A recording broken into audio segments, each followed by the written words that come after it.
উড়িষ্যার গোপন এই রত্ন প্রকৃতির এক নিঃশব্দ কবিতা, যেখানে বাতাসে মিশে থাকে লোনা জলের মাদকতা আর ঢেউয়ের ছন্দ যেন ভালোবাসার গানে পরিণত হয়। সমুদ্রের ঢেউ যেমন ধীরে ধীরে তীরে এসে মিলে যায়, তেমন কিছু অনুভূতি মনে এসে আঘাত করে, কিন্তু কখনোই পুরোটা বোঝানো যায় না। এই সৈকত এমনই এক জায়গা যেখানে প্রকৃতি আর একাকিত্ব হাত ধরে চলে।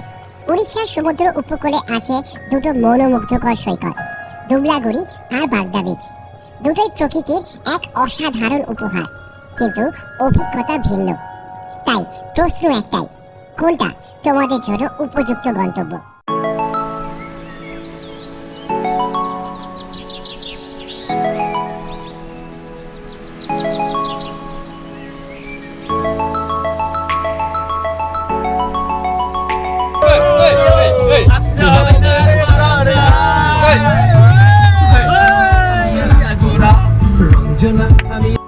আমরা ছিলাম একদম সমুদ্রের পাশেই, ক্যাম্প উইথ কেয়ার।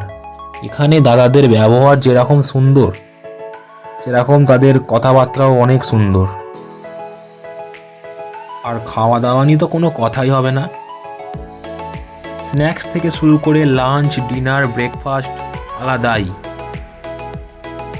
তাদের দায়িত্বটা এত সুন্দর যেটা আমি বলে বোঝাতে পারবো না। ক্যাম্পের ভিতরে জায়গাটা খুব সুন্দর করে সাজানো ছিল, এক কথায় অসাধারণ। চলো এবার সমুদ্রের দিকে যাওয়া যাক।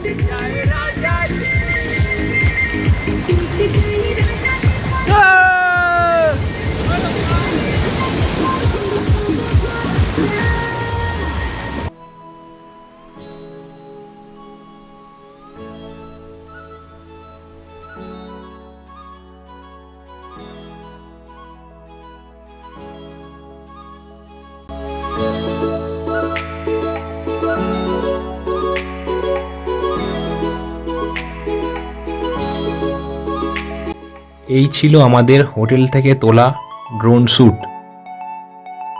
শুধু প্রকৃতিটা একবার দেখো, এতটাই সুন্দর, পুরো মানে দেখে মুগ্ধ হয়ে যাওয়ার মতো। এটা একদমই ফার্স্ট সকালবেলার ভিডিও ক্যাপচার করা, তাই সমুদ্রের ঢেউটা অনেকটা দূরে আছে। ওখানে নাকি সমুদ্রের ঢেউ অনেক বেলায় আসে। তবে এটুকু বলতে পারি, ওখানে গেলে গোয়া গোয়া ফিল পাওয়া যাবে।